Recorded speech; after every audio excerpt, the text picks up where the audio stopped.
Oftentimes we often think of cyber attacks as only affecting major corporations and public services, but to the contrary, a report last October showed that more than 70% of Irish businesses suffered cyber attacks in the previous 12 months, and that was more than a 20% increase in the previous year.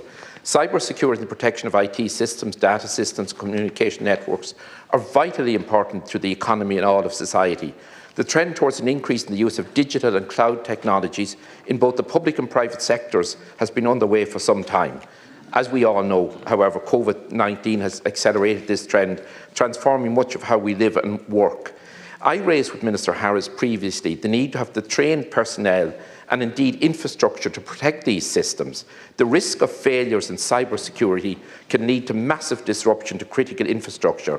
The necessity to address this risk rises as the extent to which society relies on digital technology increases. Taoiseach, you would have often heard me repeat constantly in this House the need for collaboration on an all-Ireland basis in the whole area of the further development of further education and higher education.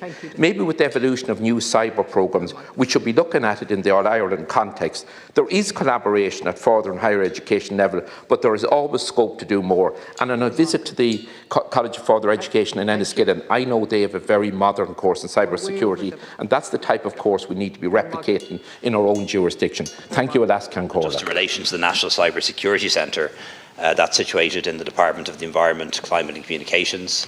It leads a strategic national incident response process, including coordinating across government and internationally.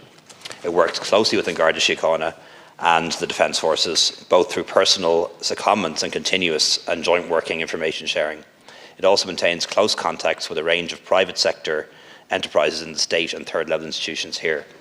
The Government is committed to delivering world-class connectivity and communications. This includes continuing to invest in cyber security. This commitment is reflected in the budget allocation of 10.7 million in the National Cyber Security Centre in 2024. The cyber threat is a concern, both for Ireland and for international partners, and cyber attacks are now a constant and persistent feature of the security landscape. And the NCSC works closely with the Gardaí and the Defence Forces and across departments to help protect the security of government networks and the state's critical infrastructure. And I definitely would agree with Deputy O'Cossie in relation to the risk of electoral interference. While we've no solid evidence of outside bodies engaging in electoral interference in Ireland, it has happened in other jurisdictions, is something we're concerned about.